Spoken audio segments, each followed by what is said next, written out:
अस्सलाम वालेकुम नाज़रीन। डिबेट में भलीकार माया जी मेज़बान साइमा वहाब गुफ्तगू कंदासीं ईरान ऐं अमेरिका जे विच में हिन वक़्तु जेका छिकताण आहे उन हवाले सां जेके आसार आहिनि उहे अञा वधीक शिदत सां नज़र अचणु शुरू थी विया आहिनि। अॼु अमरीकी जंग वारे वज़ीर पीट हेक्स प्रेस कॉन्फ्रेंस में चयो त ईरान जेको आहे उहो बाहि सां खेॾी रहियो आहे ऐं हिन वक़्तु जेका ॿिन्हिनि मुल्कनि जे विच में सूरत हाल आहे उन में हिकु नओं प्रोजेक्ट शुरू कयो वियो आहे अमरीका पारां, जंहिंमें संदसि चवणो त अमरीका हिन वक़्तु प्रोजेक्ट फ्रीडम जे नाले सां हिकिड़ो ऑपरेशन शुरू करे पियो, जेको हुरमुज़ जे अंदरि हिकु मज़बूत गिरोह क़ाइमु कंदो ऐं जेको जहाज़नि जी सिक्योरिटी जे हवाले सां इहो प्रोजेक्ट शुरू कयो वियो। ॿिए पासे ईरान पारां तमामु ख़तरनाक रद्द अमल जी ॻाल्हि कई वई आहे। पाज़दार इनक़लाब जो चवणु आहे त अगरि हुरमुज़ में मुदाख़लत करण जी कोशिशि कई वई त तमामु ख़तरनाक रद्द अमल साम्हूं ईंदो।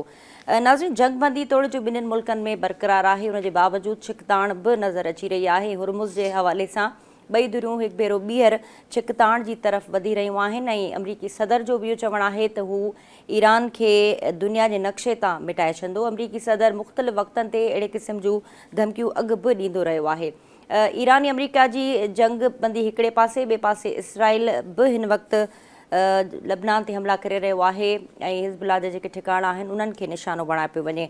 मिडल ईस्ट जे अंदरि बि तमामु घणी हिन वक़्तु बेचैनी नज़र अचे पई ऐं UAE ते जेके हमला ईरान पारां कया विया आहिनि उन जे हवाले सां बि मुख़्तलिफ़ मुल्कनि पारां मज़म्मत कई वई आहे। अॼु वज़ीर आज़म शहबाज़ शरीफ़ साहब बि इन हमलनि जी मज़म्मत कई आहे ऐं ॿिन्हिनि धुरियुनि ते ज़ोर भरियो वियो आहे तूं जंगबंदी जे जेका उसूल आहे उनखे बरक़रार रखनि ऐं ॻाल्हियुनि सां ई इन मामले खे डील करण जी कोशिशि कई वञे। नाज़रीन, प्रोग्राम जे ॿिए हिसे में गुफ़्तगू कंदासीं ह्यूमन राइट्स कमीशन पाकिस्तान तरफ़ां हिकिड़ी ख़तरनाक रिपोर्ट जारी कई वई आहे, जंहिंमें पाकिस्तान जे अंदरि जेके औरतुनि जे क़त्ल जा जेके वाक़िया आहिनि उन्हनि में इंतिहाई घणी वाध ॾिठी वई आहे। ओवरऑल उन कमीशन जी रिपोर्ट ते बि ॻाल्हाईंदासीं। इन समूरी सूरत हाल ते गुफ़्तगू लाइ स्टूडियो में मूंसां गॾु मौजूदु आहिनि सीनियर सहाफ़ी ऐं तजज़िया निगार फारूक मुरई साहब ऐं इरफान महबूब साहब। ॿिन्हिनि महिमाननि खे भलीकार। फारूक साहब, शुरूआत तव्हां खां। ॿिन्हिनि मुल्कनि जे विच में जंगबंदी बरक़रार हुजण जे बावजूदि ॾिसूं पिया त छिकताण जी सूरत हाल वधंदे नज़र अचे पई। सो हिन वक़्तु जेके लेटेस्ट अपडेट्स आहिनि, जेका पेशरफ़ थी आहे हुरमुज़ जे अंदरि, उनखे तव्हां कीअं पिया ॾिसो? जी महिरबानी। असल में ॻाल्हि जेकी आहे त भई ॿिन्ही मुल्कनि जे दरमियान हींअर तमामु रसाकशी जारी आहे, हिक ॿिए ते इल्ज़ामनि जो सिलसिलो बि जारी आहे ऐं हल्की फुल्के जेको आहे सो हमला बि थियनि पिया।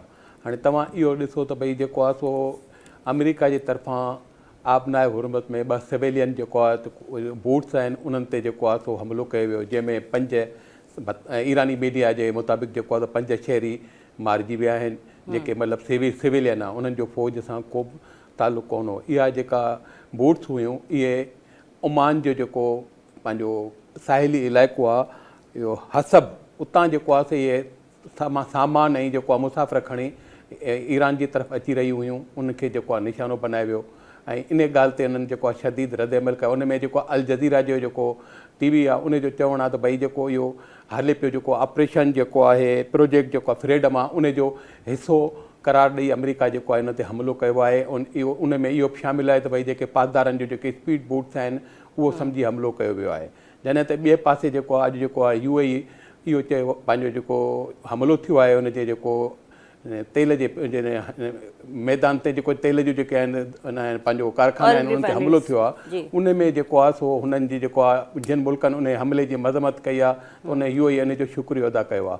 ऐं UAE जी जेका वज़ारत ख़ारिजा आहे उहा चए थी त भई जेको आहे असां ते जेको आहे सो 12 cruise missile, 12 ballistic missile, 3 cruise missile ऐं 4 ड्रोन जे ज़रिए हमिलो कयो वियो, जंहिंमें जेको आहे जेको हमले में जेको असां कुझु त जेको आहे सो आसमान में ई जेको आहे सो जेके मिज़ाइल उन्हनि खे तबाह करे छॾियो ऐं जेको आहे कुझु मिज़ाइल जेको आहे फजीरा जी जेका उनजी आयल फील्ड आहे उन ते किरिया आहिनि, जंहिंमें 3 माण्हू ज़ख़्मी आहिनि। हाणे इहा जेका रसाकशी जारी आहे ऐं ॿिन्ही जेको आहे मुल्कनि जे दरमियान जेको आहे सो हू अमेरिका जेको हिन जे आबनाए हुरमुज़ में जेको नंढियूं कश्तियूं ॻोल्हे पियो थो, जेके पासदारनि इनक़लाब जी जेके बहरिया आहे उन्हनि जूं कश्तियुनि खे हमले करण जे लाइ, जॾहिं त जेको आहे जवाबी तौर पर जेको आहे तो ही पंहिंजो कार्रवाई करे पियो ईरान जेको आहे सो UAE ते हमले जी। हाणे इन में जेको आहे सो आहिस्ता आहिस्ता रसाकशी जेका वधे पई थी ऐं मूंखे त कम अज़ कम का उमेदु नज़र नथी अचे त को ॿिन्ही मुल्कनि जे दरमियान को मुआइदो थींदो या को इन जंगबंदी बहरहाल जारी आहे। अच्छा इरफान साहब, ॿई मुल्क जेके आहिनि उहे जंगबंदी बि चाहिनि था, पर तव्हां ॾिसो पिया त छिकताण बि ॿिन्हिनि जे विच में हलंदड़ आहे। सीज़ फायर जी भञकिड़ी बि ॿई मुल्क हिक ॿिए ते इल्ज़ाम हणी रहिया आहिनि, हिक ॿिए ते बरतरी जी दावा बि साम्हूं अचे पई, त छा ॾिसो पिया सूरत हाल?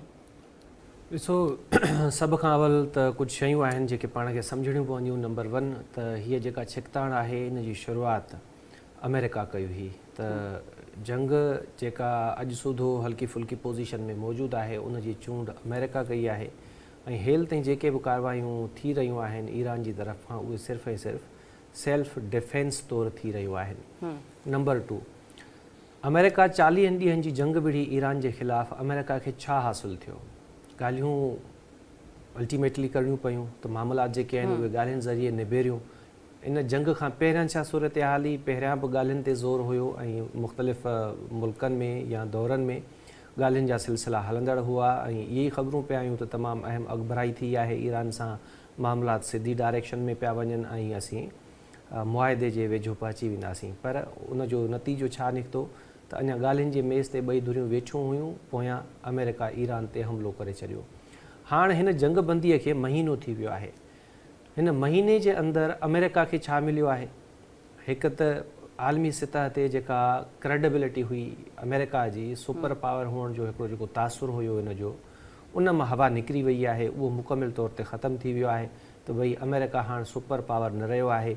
ईरान जे ख़िलाफ़ु हुन जंग कई 40 ॾींहं, पर 40 ॾींहंनि जे वॾे अरसे में बि हू ईरान खे गोॾा खोइण ते मजबूर न करे सघियो या पंहिंजी उन पोज़ीशन में न अची सघियो जो ईरान हुनजे आॾो बाडाए या हुनखे चवे त हू सरेंडर आहे ऐं अमेरिका जा मुतालबा मञण जे लाइ तयारु आहे। त 40 महीने जी जेका जंगबंदी आहे उन में बि पाण ॾिसूं था त अमेरिका खे कुझु कोन मिलियो आहे ऐं हेल ताईं पाण ॾिसूं था जेको पलड़ो आहे उहो ईरान जो भारी आहे।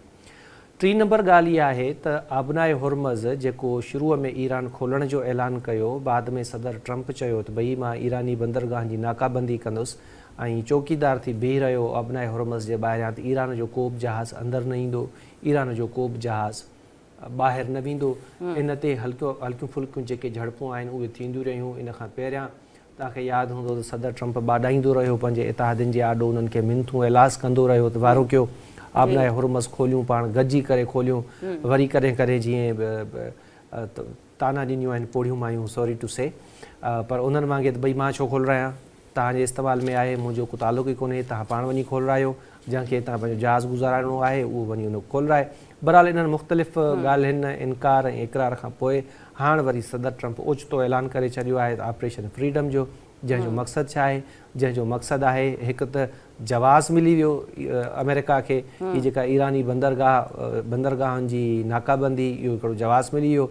सेकेंड छा थियो त भई जेके बि तव्हांजा हितां जहाज़ गुज़रनि था असां उन्हनि खे रहनुमाई कंदासीं या असां उनखे आसान रस्तो ॾींदासीं, महफ़ूज़ रस्तो ॾींदासीं, या जेके बि जहाज़ आहिनि असीं उन्हनि खे सिक्योर कंदासीं, महफ़ूज़ रखंदासीं, उन्हनि जी हिफ़ाज़त कंदासीं। पर छा हेल ताईं अमेरिका पंहिंजे इन मक़सद में कामयाबु वियो आहे? त इन जो जवाबु आहे न।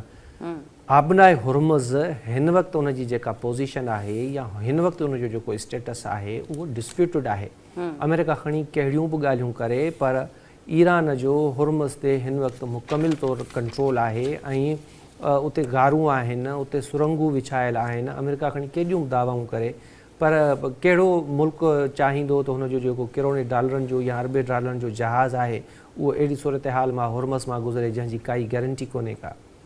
असुल में सदर ट्रंप इहे जेको मामिलो शुरू कयो हो त आबनाए हुरमज़ ते होल्ड बरक़रार रखिणो आहे या ईरानी बंदरगाहनि जी नाकाबंदी करणी आहे, मुआशी दबाव वधाइणो आहे, पंहिंजा मुतालबा मंझराइणा आहिनि।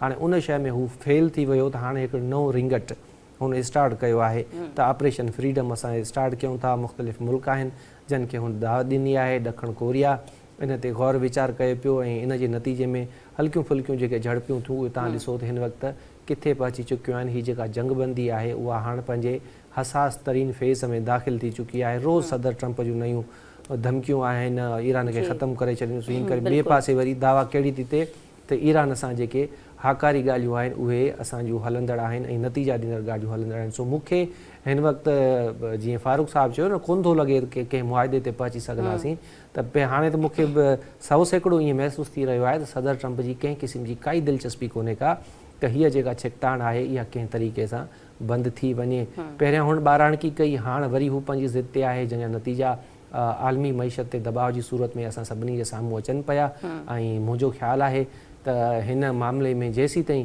का वॾी गारंटी न हूंदी, गारंटी बि छा, पर मूंखे लॻे थो त ही समूरी जेका छिकताण आहे हाणे इन जो को हदफ़ ई टियों आहे। मुमकिन आहे त हिन ख़िते में चाइना जो जेको असर रसूख़ आहे उनखे घटि करण जी चकर में हुजे सदर ट्रंप ऐं अंगारे ते ईरान जो परॾेही वज़ीर वञिणो आहे, उनजी मुलाक़ात थियल आहे। उनखां अलावा 15-16 मई ते शायदि सदर ट्रंप बि हाणे पंहिंजो दौरो रिवाइज़ कयो आहे ऐं उते उनजी का मुलाक़ात थियल आहे। त हाणे जेके समूरा इशारा आहिनि उहे पाण ॾिसूं था त इन चाइना वारे पासे पिया वञनि। सो हाणे ॾिसूं था त ईंदड़ जेके कुझु ॾींहं आहिनि उन्हनि में ही जेके मामलात आहिनि वाज़े तौर ते साम्हूं अचनि था या वरी ही टियों रुख़ अख़्तियार कंदा। अच्छा फारूक साहब, हिन वक़्तु जेको ऑपरेशन फ्रीडम शुरू कयो वियो आहे, इनखे शुरू करण जी जेका मंतक तव्हांजी नज़र में कहिड़ी थी सघे थी, ऐं अगरि हिन वक़्तु ट्रंप एडमिनिस्ट्रेशन सोढ़ी घिटी में फाथल आहे हिन जंग खे एक्सटेंड करण जे हवाले सां, त हुन वटि वे फॉरवर्ड कहिड़ो आहे? असल में ॻाल्हि इहा आहे त जेको आहे सदर ट्रंप जो को बि एतबार कोन्हे को। हाणे ही 3-4 महीननि खां पोइ 80 साल जो थियण वारो आहे। हाणे हिन हिकिड़ो अॼु बयानु ॾिनो आहे त मां त जेको आहे पाण खे जेको आहे 29 सालनि जो सम्झां थो ऐं माना 50 साल पोइ हिते जेको आहे जहिड़ो मां हुउसि मां उहो ई आहियां। जेको आहे बाक़ी जेको आहे जेके बीमार हुआ पहिरियां जेकी क़यादत हुई उहे हूंदा हुआ बीमार। मां त बीमार बि कोन आहियां को, उहा सभिनी खे ख़बर आहे केरु बीमार हुआ। मां हींअर बि जेको 29 सालनि जो पाण खे सम्झां थो त हुनजी का बि ख़बर कान्हे त केॾी महिल कहिड़ा बयान थो ॾिए, केॾी महिल कहिड़ा बयान थो ॾिए। त अॼु जेको हिननि जी जेका ईरान जो जेको वज़ीर जेको आहे जंग आहे पेट हेक्ट ऐं जेको आहे चीफ ऑफ स्टाफ कैंडेंस जेको आहे उन्हनि जेको आहे हिकिड़ी प्रेस कॉन्फ्रेंस कई आहे जंहिंमें हुननि चयो आहे त भई जेको आहे ईरान जेको आहे सो आबनाए हुरमत ते कंट्रोल नथो रखे सघे, असां हुनखे रखणु न ॾींदासीं ऐं इहो जेको उते पंहिंजो टैक्स थो लॻाए इहो आलमी भतो आहे, इहो असांखे कहिड़ी बि सूरत में जेको आहे क़बूल कोन्हे को। ऐं हू इहो बि चवनि था त भई जेको आहे सो इहो ईरान जेको आहे इहा हरकत करे आलमी मईशत खे जेको आहे सो यरगमाल बनाइण जी कोशिशि पियो थो करे। ऐं असां ऐं ॿी हुननि इहा बि ॻाल्हि चई त भई जंग जो करणु या न करण जो फ़ैसिलो असां न सिर्फ़ु जेको आहे सदर ट्रंप करे सघे थो। हाणे इन में जेको आहे सो जेको हुननि जेका इहा कई आहे इन में हुननि क्लियर ऐं कट वाज़े चयो आहे त भई जेको असां वटि तमामु घणी ताक़त आहे, असां हमले करण जे लाइ तयारु आहियूं ऐं ईरान खे कॾहिं बि जेको आहे सो हिते जेको आहे अकेले जेको आहे आबनाए हुरमत ते कब्ज़ो करणु कोन ॾींदासीं। हाणे सूरत हाल तमामु जेको आहे संगीन आहे, लेकिन अञा ताईं जेको आहे तो अहिड़ो फ़ैसिलो कोन थियो आहे जंहिंमें या त जेको सदर ट्रंप बयानु थो ॾिए त साईं जेको असांजी ॻाल्हि हले पई या न पई हले। हाणे को सालसीअ जो को बि अहिड़ो कोन्हे को, लेकिन ईरान इहो ज़रूरु चयो आहे त असांखे पाकिस्तान जे ज़रिए जेको आहे अमेरिका जा जेके मिलनि पिया जेको सालसी जेको मुआदे जा जेको शक आहिनि उहे मिलनि पिया था ऐं जेको आहे असां उन ते गौर कयूं पिया। लेकिन हुननि इहो बि चवनि था त भई जेको आहे सो अमेरिका जी मर्ज़ीअ ते कोन हलंदासीं, असां पंहिंजी मर्ज़ी हलाईंदासीं। जी इरफान साहब, तव्हां छा चवंदव? सो आबनाए हुरमज़ जे हवाले सां मां अर्ज़ु करे वियो आहियां ऑलरेडी त इन जो सॼी स्केचिंग छो थी आहे, पर हाणे जेकॾहिं इन रुगो पॉइंट खे वठूं त भई ठीकु आहे अमेरिका जी सॼी कार्रवाई आहे इन जे करे आहे, इन मक़सद जे करे आहे त जेके जहाज़ आहिनि उन्हनि खे बाहिफ़ाज़त रस्तो ॾियणु आहे या उन्हनि जी हिफ़ाज़त करणु आहे। ऐं 2000 शायदि जहाज़ आहिनि ऐं 20,000 जे लॻभॻि जेके माण्हू आहिनि उहे फाथल आहिनि ऐं अमेरिका केतिरनि जहाज़नि खे बाहिफ़ाज़त रस्तो ॾींदो या उन्हनि जी हिफ़ाज़त कंदो ऐं इहो हिफ़ाज़त जो सिलसिलो बि आख़िर केसीं ताईं जारी रहंदो। त जीअं मूं पहिरियां अर्ज़ु कयो त 40 ॾींहंनि जी जंग वरी वापसि तव्हांखे ॻाल्हियुनि ते अचिणो पियो त हाणे वरी उहा हिस्ट्री सदर ट्रंप पंहिंजी रिपीट थो करे। आबनाए हुरमज़ वारे मामले ते वेड़ विड़णी आहे, हाणे ख़बर न आहे इहो जहिड़ो फॾो केतिरा ॾींहं हलंदो। अल्टीमेटली इहो मामिलो पोइ बि ॻाल्हियुनि वारे पासे ई वञिणो आहे, छो जो इन मामले जो जेको मुस्तक़िल हल आहे उहो ॻाल्हियुनि ज़रिए ई मुमकिन आहे। छो ॻाल्हियुनि ज़रिए मुमकिन आहे, इन जा कारण जेके आहिनि उहे आउं पहिरियां ई अर्ज़ु करे चुको आहियां। सो सदर ट्रंप खे होश खां कमु वठणु खपे, अमेरिका खे इहा ॻाल्हि सम्झणु खपे त भई ही जेके मामला आहिनि ही ताक़त जे ज़ोर ते ताक़त जे बल ते सॉर्ट आउट नथा थी सघनि। ऐं उन खां अलावा बि जेकॾहिं पाण नंढिड़ो मिसाल था वठूं, हिते ज़मीनुनि जा तकरार थींदा आहिनि ऐं हिकिड़ी ज़मीन जेकॾहिं तकरारी हुजे, हिकिड़ी धुर खणी वेठी बि हुजे त उन ज़मीन में कहिड़ो जेको आबादगार हूंदो या ज़मींदार हूंदो या कहिड़ो माण्हू हूंदो जेको मकाद ते वठी उनखे आबाद कंदो या उन में इन्वेस्ट कंदो। सो ही जेके बि हरकतूं थी रहियूं आहिनि इन जो जेका बि नतीजा आहिनि उहो आलमी मईशत ते दबाव जी सूरत में असां सभिनी जे साम्हूं अचनि पिया ऐं सॼी दुनिया इन्हनि नतीजनि खे भोगे पई। उमेदु आहे त को वे आउट हिननि जो ज़रूरु निकिरंदो। ॿिए पासे ख़ुदा न करे जेका सिचुएशन आहे उहा तमामु घणी पंहिंजी संगीनी न वधे पई ऐं मूंखे त हाणे इहो ख़दशो थियणु लॻो आहे त हीअ शायदि मामलात ॿीहर जंग वारे पासे वञनि पिया। पहिरियां मुंहिंजो इहो ख़्यालु हुयो त अमेरिका शायदि जंग वारे पासे न वञे, छो जो फ़ाइदो न आहे अमेरिका खे जंग में वञण जो, ईरान जो बि इन में नुक़सानु आहे ऐं मामला ॻाल्हियुनि ज़रिए सॉर्ट आउट थी वञनि। जेके इन्हनि जा मेन मुतालबा हुआ ईरान जा या अमेरिका जा, उहे पाण ॾिठासीं त शॉर्ट लिस्ट थींदा थींदा वञी न्यूक्लियर प्रोग्राम ते बीठा ऐं उनजो बि वे आउट ॻाल्हि शायदि को निकिरी चुको आहे या निकिरण ते आहे। पर सदर ट्रंप जंहिंजी का ख़बर ई कान थी पवे, हर हींअर हिकिड़ो बयान थो ॾिए, वरी 24 कलाकनि खां पोइ ॿियो बयान थो ॾिए जेको हुनजे पंहिंजे प्रीवियस बयान खां डिफरेंट आहे।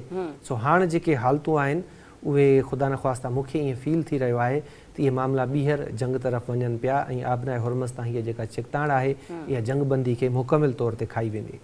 त इन में जेको आहे सो मां वधीक जेको तव्हांखे ॿुधायां त हिन महिल आबनाए हुरमज़ ऐं ख़लीज में जेको आहे 22,500 जेको आहे मतिलबु जेके तजारती जहाज़नि ते अमलो फाथल आहे। ज़ाहिर उहो न हेठि लही सघे थो, न ॿुधाए जहाज़नि में सुवार आहे। 2 ॾींहं पहिरियां तव्हांखे यादि हूंदो त भई जेको अमेरिका चयो त असांजा 2 अमेरिकन जहाज़ जेको आहिनि आबनाए हुरमज़ मां गुज़री विया, लेकिन ईअं कोन हो। हाणे ईरान वारनि जेको चयो आहे त भई उहे जहाज़ जेके आहिनि ख़लीज जे जेको आहे ओमान जे जनूब में पथरनि में फासी पिया आहिनि। ऐं इहा तव्हांखे ख़बर हुअणु खपे त हिकिड़ो जहाज़ जेको आहे जॾहिं ख़लीज में कंहिं बि पथरनि में या वारीअ में फासी पवंदो आहे, पोइ उहो जेको आहे कॾहिं बि जेको उतां निकिरी न सघंदो आहे। उहो उनखे कढणु वॾो हिकिड़ो मुश्किल ऑपरेशन हूंदो आहे। त हुननि जो इहो ई चवणु आहे त भई इहे जहाज़ न को हाणे निकिरी सघंदा, न हाणे इते ई जेको आहे इन्हनि जी तदफीन थींदी। हाणे इन मां उहे ॿई जहाज़ उहे आहिनि जिन जे बारे में अमेरिका चयो त उहे जेको आहे आबनाए हुरमज़ मां क्रॉस करे जेका दावा कई। हा, त उहे जहाज़ आहिनि जेका हाणे उते फाथा पिया आहिनि पथरनि में ओमान जे जनूब में। ज़ाहिरी तौर ॾिसूं था न हीउ मामिलो सॼो इंगायो त आहे ई सदर ट्रंप। जॾहिं जंग बंदी थी, जंग बंदी खां पोइ मेन शर्त थिया, इहो लबनान वारो मामिलो हुयो जंहिंजी वरी वायलेशन थी, बाद में उन ते सीज़ फायर थी वियो ऐं ईरान को आबनाए हुरमज़ खे खोलण जो ऐलान कयो। त मामलात स्ट्रेट फॉरवर्ड हिकिड़े वे में वधिया पिए त सदर ट्रंप ई ऐलान कयो त ईरान जूं जेके बंदरगाहूं उनजी असीं नाकाबंदी कंदासीं। नाकाबंदी खां पोइ वरी उन्हनि आबनाए हुरमज़ बंदि करे छॾियो। हींअर ईरान जा अलॻि बयान आहिनि त असांजो आबनाए हुरमज़ ते कंट्रोल आहे, सदर ट्रंप जूं पंहिंजूं स्टेटमेंट्स आहिनि। पर हाणे तव्हां ॾिसो जीअं साईं ॿुधायो त 20 खां 22,000 जेके माण्हू आहिनि उहे उते फाथल आहिनि ऐं उन्हनि जी कंहिं क़िस्म जी का दादरसी कोन्हे का। सो हिन सॼी सूरत हाल जो ज़िम्मेवार अमेरिका ई आहे ऐं हिन सॼी सूरत हाल जो सोल्यूशन बि अमेरिका वटि ई आहे। ठीकु आहे नाज़रीन, गुफ़्तगू जो सिलसिलो जारी आहे। हिते मुख़्तसिर ब्रेक वठूं था, असां सां गॾु रहिजो।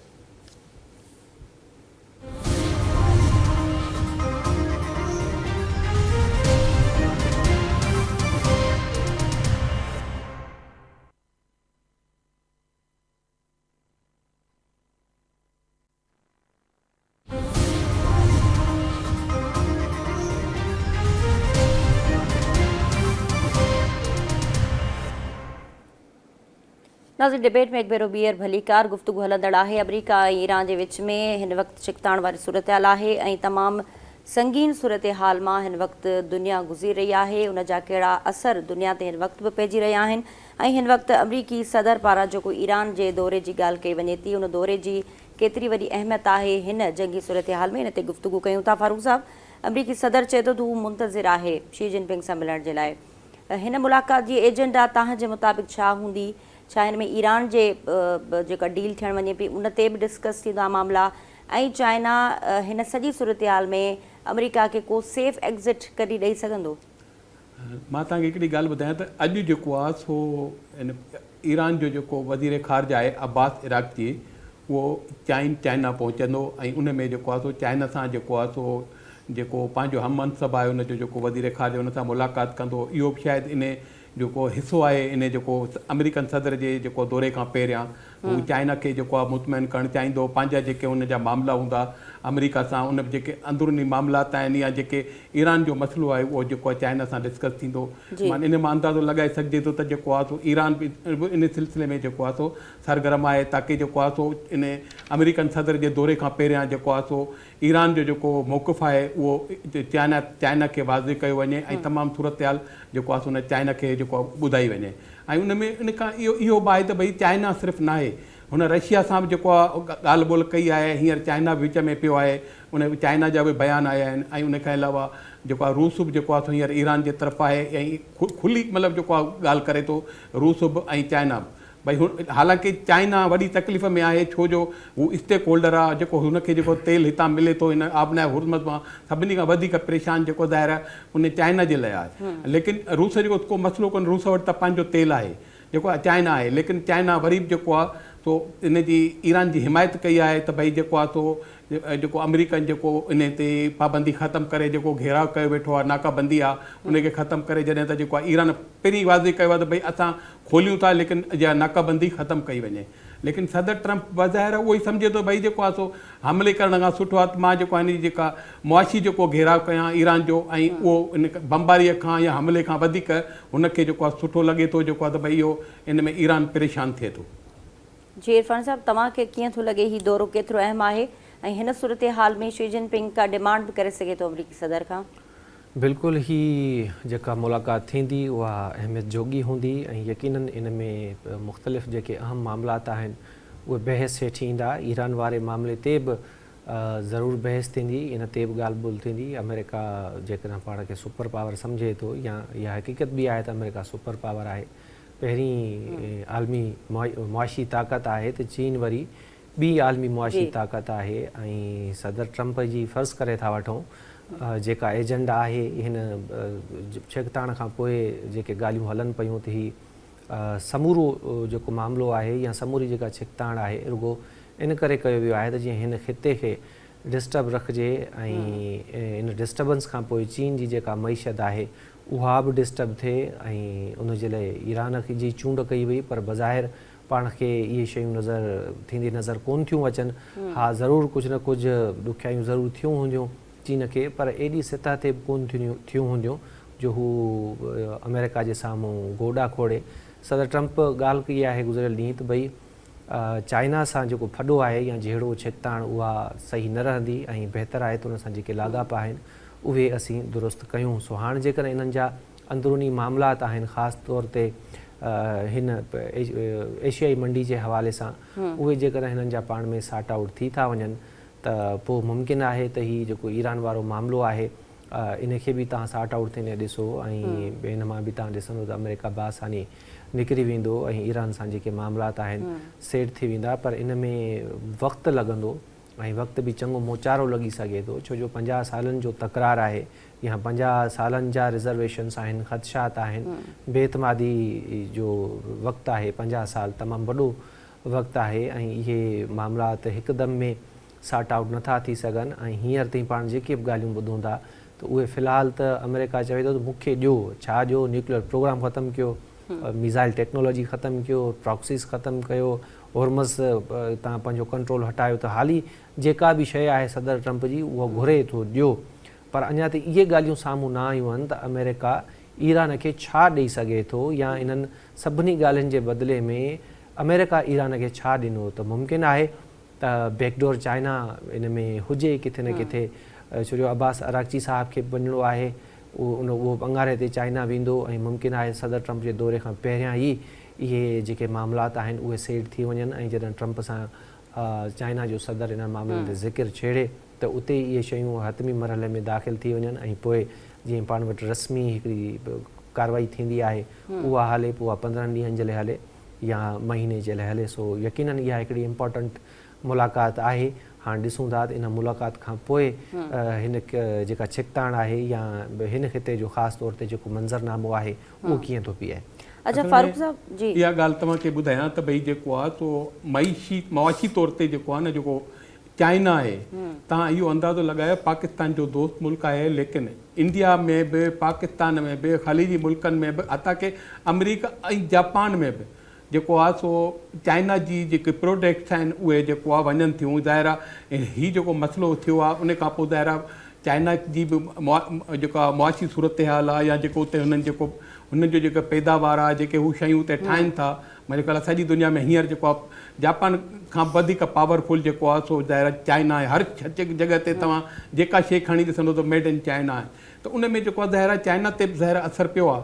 त हाणे हीउ जेको आहे सो चाइना चाहींदो त भई जेको आहे जंग बंदि थिए, त त थी सघे थो चाइना जेकॾहिं विच में सालसी जो किरदारु अदा करे ऐं ज़मानत जो किरदारु अदा करे, थी सघे थो को अहिड़ो मुआइदो थी वञे। अच्छा फारूक साहब, मिडिल ईस्ट जी तव्हां ॻाल्हि कई त मिडिल ईस्ट मुल्कनि जी हिन वक़्तु जेका सूरत-हाल आहे, UAE ते जेके बि हमला थिया आहिनि ऐं हिन वक़्तु मिडिल ईस्ट जा मुल्क जेका डिमांड कनि पिया अमरीका खां, त उन में अमरीका केतिरो लचक ॾेखारींदो ऐं छो त जंग कंहिं बि सूरत में कंहिं बि मुल्क लाइ मफ़ाद में न आहे, त मिडिल ईस्ट जा मुल्क जेके डिमांड कनि पिया उन जे हवाले सां मुस्तक़बिल में तव्हां ॾिसो था त शायदि इन्हनि मुल्कनि जी ई प्रेशर जे करे अमरीकी सदर का डील करे वञे? असल में तव्हां इहो ॾिठो त अॼु जेको आहे सो सऊदी फरमारवा जेको आहे फ़ोन कयो आहे जेको आहे UAE जे सदर खे, भई उन में जेको आहे हुन जेको आहे हिन जो ईरान जे हमलनि ते जेको आहे मज़ामत कई आहे इन ॻाल्हि जी, ऐं इन मज़ामत में ख़्यालु पाकिस्तान बि कई आहे ऐं ॿियनि मुल्कनि बि कई आहे त जॾहिं जंग बंदी आहे त भई इहो हमलो छो थियो, इन जी सभिनी मज़ामत कई आहे। त हाणे जेको आहे सो मसइलो इहो आहे त जेको उन जा मफ़ादात जेको आहे UAE जा ज़्यादा आहिनि ज़ाहिर आहे, जेको आहे अमेरिका सां या इसराइल सां ऐं ॿियनि मुल्कनि सां जेके यूरोपी मुल्क आहिनि उन्हनि सां ज़्यादा आहिनि, ज़रूरु उते इन्वेस्टमेंट बि इन्हनि मुल्कनि जी आहे, पाकिस्तान जी बि आहे, लेकिन इन्हनि जी ज़्यादा आहे। त उन मां तव्हां इहो अंदाज़ो लॻाए सघो था त भई जेको आहे सो UAE खे हटाए बाक़ी जेके मुल्क आहिनि उन्हनि जो इतिहाद अञा ताईं क़ाइमु आहे। हुननि जो ज़ाहिर जेको ओपेक आहे, ओपेक प्लस आहे, जेको उन में जेके मुल्क शामिल आहिनि उन्हनि जो पाण में इतिहाद आहे। ऐं ज़ाहिर आहे जेकॾहिं इहो जंग हलंदी रहंदी त ज़ाहिर सभिनी खे नुक़सानु आहे, लेकिन जेको आहे UAE जेको आहे न हाणे मुकमिल तौर ते जेको आहे न जेको असांखे अंदाज़ नज़र अचे पियो त मुकमिल तौर हिकिड़े अलॻि ब्लाक जे इसराइल जे ब्लाक में वेंदो नज़र अचे पियो। त उन में जेको आहे ज़ाहिर मुस्लमान मुल्क ॿिया त न चाहींदसि जेको आहे इसराइल जेको इन में ब्लाक में वञनि, इहो हिकिड़ो साफ़ जेको आहे वाज़े अल्फाज़ में लकीर नज़र अचे पई त भई जेको आहे सो UAE खे छॾे करे बाक़ी मुल्क जेका हाणे जेको ॾिसो न तव्हां कतर पाकिस्तान सां मुआइदो करे छॾियो दिफ़ाई, सऊदी अरब जो पहिरीं ई मौजूदु आहे ऐं ॿिया मुल्क थी सघे थो जेको आहे सुभाणे जेकॾहिं थी था वञनि जेको आहे हालात कंट्रोल ते थी था वञनि, पोइ जेको माना हिकिड़ो मज़हबी लिहाज़ खां उन लिहाज़ खां बि कुझु मुल्क अहिड़ा आहिनि जेके ईरान सां जेको आहे जीअं इराक आहे, शाम आहे, उहो इन में इन जे ईरान जे हुन में अची वञनि, जेको आहे दिफ़ा में अची वञनि। इहो अॻिते हली जेका सूरत हाल थींदी इहो हिकिड़ो वाज़े आहे, लेकिन हिकिड़ी लकीर अची वई आहे UAE जे दरमियान जेको आहे ॿियनि मुल्कनि जे दरमियान। इरफान साहब, तव्हां हिन खे कीअं था ॾिसो? UAE अलॻि ब्लॉक में आहे अगरि त खिते जा ॿिया जेके मुल्क आहिनि मिडिल ईस्ट जे अंदरि उन्हनि जी पॉलिसी केॾो असरअंदाज़ थींदी? ऐं UAE ब्लॉक में आहे UAE सर चयो त UAE जेका उहो इसराइली ब्लॉक में हलियो वियो आहे। ॾिसो हाणे जेके बि गल्फ कंट्रीज़ आहिनि उहे इतिहादी आहिनि अमेरिका जा, ऐं अमेरिका ठेकेदार आहे, हुननि जी हिफ़ाज़त जो ज़िमो खयल आहे उनखे, ऐं न रुगो UAE पर बहरीन इन्हनि ॿिन्ही इसराइल खे तस्लीम कयो आहे। तुर्की बि उनखे महदूदी सही पर तस्लीम कयो आहे, ऐं सऊदी अरब जे बारे में बि काफ़ी सारियूं कोशिशूं थियूं आहिनि। हीअ अब्राहिम अकार्ड छा आहे, सदर ट्रंप जो जेको मनसूबो हुयो, ग्रेटर इसराइल जी पाण ॻाल्हि कंदा आहियूं या अब्राहिम अकार्ड जी ॻाल्हि कंदा आहियूं, त इहो अब्राहिम अकार्ड आहे छा ऐं इन ते अब्राहिम जो ई नालो छो पियो? त इन जो बुनियादी मक़सदु ई इहो आहे त हिन खिते में मुस्लमान मुल्क जेके आहिनि उन्हनि जा इसराइल सां जेके लाॻापा आहिनि उहे मामूल ते आणा आहिनि। पाकिस्तान इसराइल खे तस्लीम ई कोन थो करे। मुख़्तलिफ़ वक़्तनि ते तव्हां ख़बरूं ॿुधियूं हुयूं, बल्कि काफ़ी सारा इन ते आर्टिकल्स मज़मून बि छपिया आहिनि त भई फलाणो जेको वज़ीर आज़म हुयो पाकिस्तान जो, या फलाणो जेको डिप्लोमेटिक हुयो, या फलाणे जी जेका इहो जेको यहूदी जो एजेंट पाण ॿुधंदा आहियूं, त इहे छा आहिनि इहे सभु शयूं? त आलमी अमेरिका त चाहे थो न त पाकिस्तान समेत जेके बि मुस्लमान मुल्क आहिनि उन्हनि जा इसराइल सां हिकिड़ा रवायती लाॻापा थियनि, जीअं ॿियनि मुल्कनि सां असांजा सफ़ारती लाॻापा आहिनि, ईअं ई असांजा मुस्लमान मुल्कनि जा इसराइल सां बि सफ़ारती लाॻापा थियनि। पर पाकिस्तान समेत मुख़्तलिफ़ जेके मुल्क आहिनि इंक्लूडिंग ईरान, उन्हनि तस्लीम ई न कयो आहे ईरान इन खे इसराइल खे, न उन जे वजूद खे तस्लीम कयो आहे। त बेसिकली अब्राहिम अकार्ड बि इहो जेको आहे इन जे करे ई इन ते अब्राहिम जो नालो पियो आहे, छो जो हज़रत इब्राहिम अलैहिस्सलाम असां जेके मुस्लमान आहियूं या हिकिड़े पासे ईसाई ऐं यहूदी, इन्हनि टिनी में इन खे नबी असीं तस्लीम कयूं था। सो इन जे करे ई इन ते इहो अब्राहिम अकार्ड नालो पियो त जीअं हम आहंगी हिकु जहिड़ाई पैदा थी सघे। सो कुझु मुस्लमाननि ऑलरेडी इन खे तस्लीम कयो आहे, ऐं हींअर बि जेकॾहिं तव्हां खोटींदो पहाड़ खोटींदो त कहिड़ा मसइला आहिनि गल्फ कंट्रीज़ खे, ख़ासि तौर ते UAE बहरीन खे ईरान खां, या ईरान खे कहिड़ा मसइला आहिनि, या इसराइल मुख़्तलिफ़ वक़्तनि ते छो सदर ट्रंप जा कन भरींदो रहियो आहे, या हू जंहिं अमेरिका जे हिकिड़े उहिदेदार बि चयो त जेके बि सदर रहिया आहिनि उन्हनि खे ऐलास कंदो रहियो आहे नेतन्याहू त ईरान ते हमिलो कजे, उनखे कहिड़ी तकलीफ़ आहे ईरान खां, ऐं हू छो थो चाहे त ईरान खे एटमी हथियार न रखणु खपनि। बुनियादी कारण ई इहो आहे जो ईरान सभ खां माण्हू जेको इंतिहा पसंदि टाइप त भई मां तोखे तस्लीम कयां ई नथो, कंहिं बि तरीक़े सां तस्लीम नथो कयां, ऐं इसराइल जो ख़्यालु आहे त जेकॾहिं ईरान खे न रोकियूं त ईरान इसराइल खे मुकमिल तौर ते तबाह करे छॾींदो। गज़ा वारा मामला आहिनि, खोड़ सारियूं शयूं आहिनि बैकग्राउंड में जेके डिस्कस करे सघजनि थियूं। ज़बूर जो हवालो ॾींदा आहिनि, इस्लामिक टच ॾींदा आहिनि इनखे, ऐं कुझु सऊदी अरब जा कुझु हिसा आहिनि, ग्रेटर इसराइल वारो जेको मनसूबो आहे, बलोचिस्तान जा कुझु हिसा आहिनि।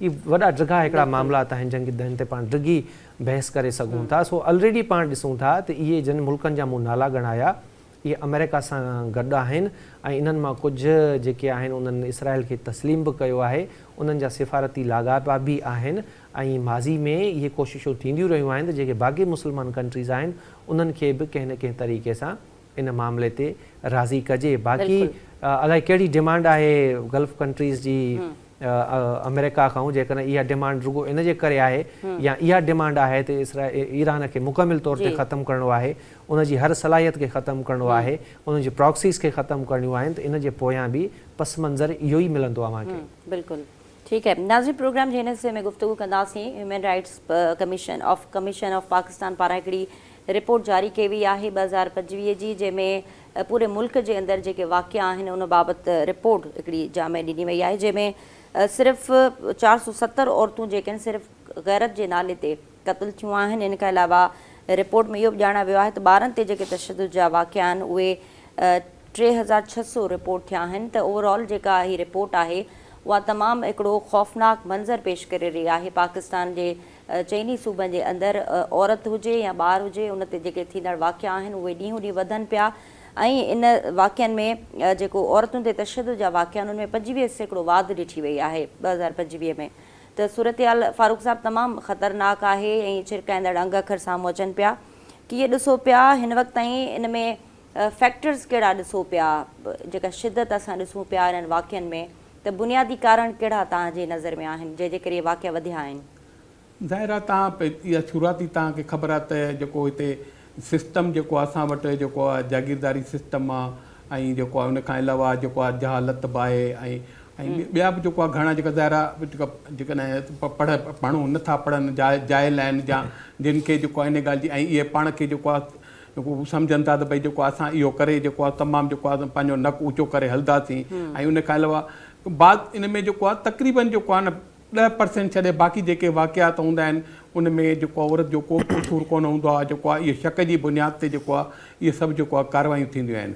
ऐं हिन में मां इहो बि चवंदुसि त भई जेको आहे इन में ख़ासि करे जेको असांजो जेको हिते पाकिस्तान जो या बलूचिस्तान सिंध जेको ऐं जनूबी पंजाब में जेको थींदा आहिनि, पंहिंजो जरगा थींदा आहिनि या जेके फ़ैसिला थींदा आहिनि, उन में हमेशह जेको आहे औरत खे जेको आहे सो जेको आहे चाहे शक जी बुनियाद ते को उनजो सबूत कोन हूंदो आहे जी बुनियाद ते कारी करार ॾिनो वेंदो आहे, जंहिंजे करे जेको आहे इहे वाक़ियात थींदा आहिनि। ऐं इहे सभिनी खां वधीक जेको आहे इन्हनि जा फ़ैसिला करण वारा ऐं इहे कराइण वारा उहे सभु केरु आहिनि उहा तव्हांखे सभिनी खे ख़बर आहे। ऐं उन में ज़्यादातर जेके इस्तेमालु थींदा आहिनि उहे ग़रीब हूंदा आहिनि, मिसकिन हूंदा आहिनि, उहे कंहिं वॾे माण्हूअ जा या जागीरदारनि जा या वॾेरनि जूं को बि जेको आहे माई का के गैरत में का कान मरंदी आहे, जेको सॼी तव्हांखे इन ॻाल्हि जी ॼाण आहे। इन में जेको कुझु थींदो आहे उहो जेको आहे नंढा जेको आहे जेको माण्हू जेके न हूंदा आहिनि, ग़रीब मिसकिन माण्हू आहिनि, उन्हनि सां इहो ई थींदो आहे। ठीकु आहे इरफान साहब, तव्हां कीअं पिया ॾिसो बुनियादी कारण कहिड़ा आहिनि जंहिंजे करे असां हिन वाक़ियनि में वाधि थिए ॾिसूं पिया?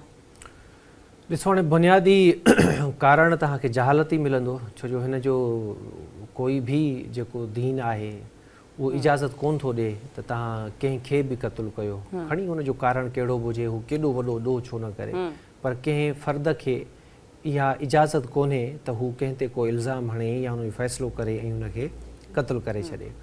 हीउ जेको गैरत जे नाले ते क़त्लु आहे या पाण उनखे कारोकारी चऊं था, बेसिकली ही पुराणे ज़माने जी हिकिड़ी तारीख़ रही आहे जॾहिं औरतुनि खे इज़त सम्झो वेंदो हुयो।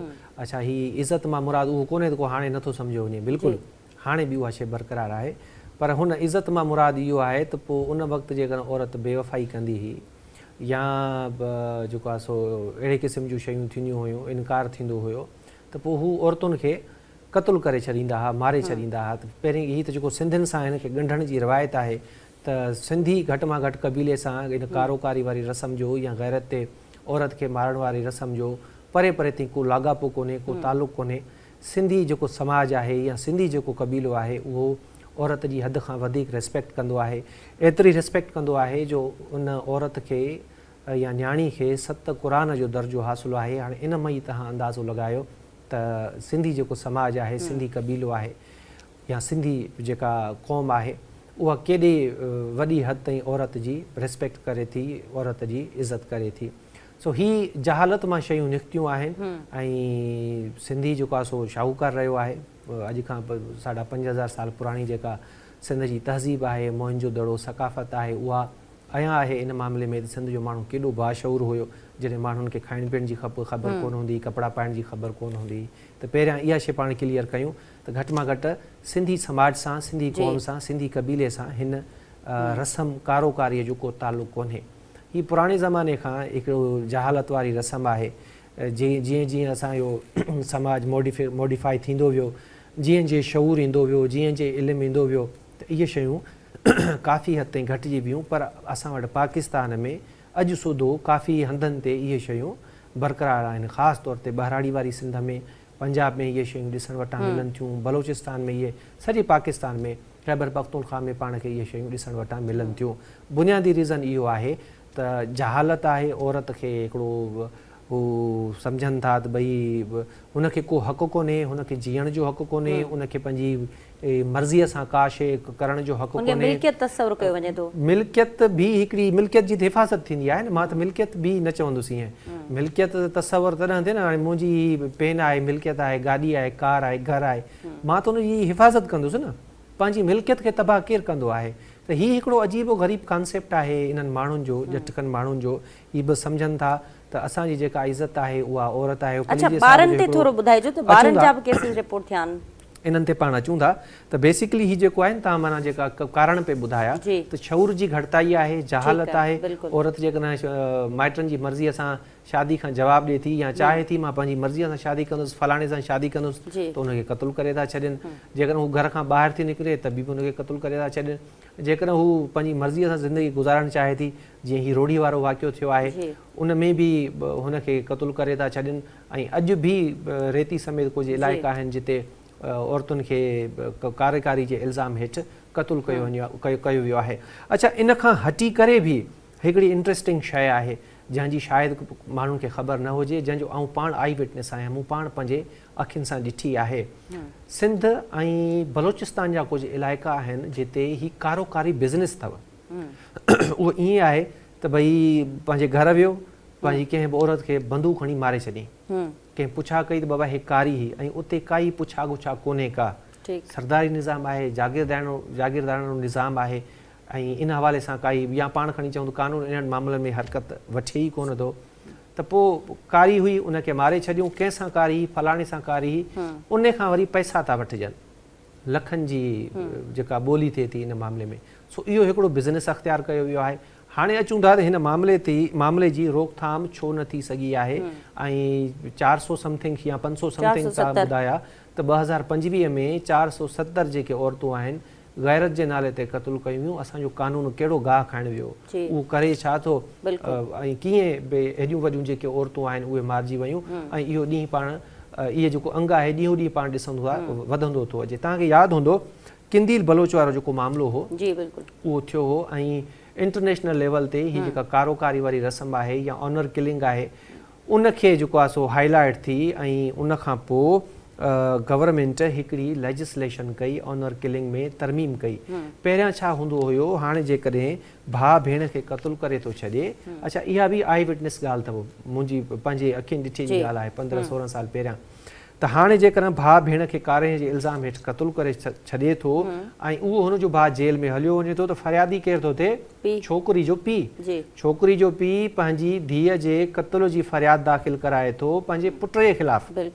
अॻिते हली कुझु टाइम जे लाइ ही जेल में जॾहिं वञनि था चार्जशीट फाइल थिए थी पोइ छा थिए थो त भई मूं पंहिंजे पुट खे पंहिंजी धीउ जो क़त्ल माफ़ करे जी छॾियो बिल्कुलु ऐं उहे माण्हू ॿाहिरि निकिरी था अचनि।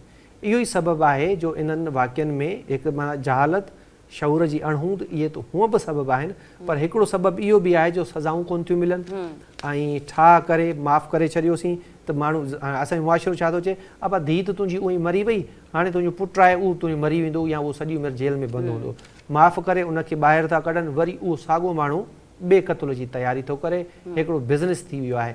तरमीम जेका गवर्नमेंट कई उहा कहिड़ी कई त भई भले माइट इन खे माफ़ करे छॾनि पर सरकार रियासत उन केस खे हलाईंदी। पर ॾिसूं था इहो मसइलो पाण वटि अॼु सुधो बरक़रार आहे। ॿ टे ॾींहं पहिरियां शायदि गुज़िरियल ॾींहुं ई सिंधी असेंबली जे इजलास में होम मिनिस्टर ज़िया लंजार साहब ॾाढी ज़बरदस्त ॻाल्हि कही, इहा ई त भई वारिस ठाह करे था छॾनि ऐं इन ते असांखे हिकिड़ी ॾाढी स्ट्रिक्ट लेजिस्लेशन जी ज़रूरत आहे। इन में असांखे पुलिस खे बि बाउंड करिणो पवंदो ऐं उन सां गॾोगॾु ही जेके ठाह वग़ैरह वारा सीन आहिनि 302 जहिड़े केस में कीअं थो ठाह थी सघे, उन में जेको आहे सो असांखे स्ट्रिक्ट हिकिड़ा जेके पैरामीटर्स आहिनि उहे मुतारिफ़ कराइणा पवंदा, तॾहिं हिन मामलनि खे असीं बुंजो ॾेई सघूं था। अदरवाइज़ हीउ हिकिड़ो बिज़नेस आहे ऐं इहो बिज़नेस ॾींहों ॾींहुं तव्हां ॾिसंदो इहो वधंदो वेंदो। ठीकु आहे इरफान साहब, वॾी महिरबानी तव्हांजी। फारूक साहब, तव्हांजी वॾी महिरबानी, तव्हां वक़्तु ॾिनो। नाज़रीन, डिबेट में महिमाननि जी गुफ़्तगू तव्हां ॿुधी। इन ते प्रोग्राम जो वक़्तु पंहिंजी पुॼाणी ते पहुतो। ॾींदा इजाज़त। अल्लाह हाफ़िज़।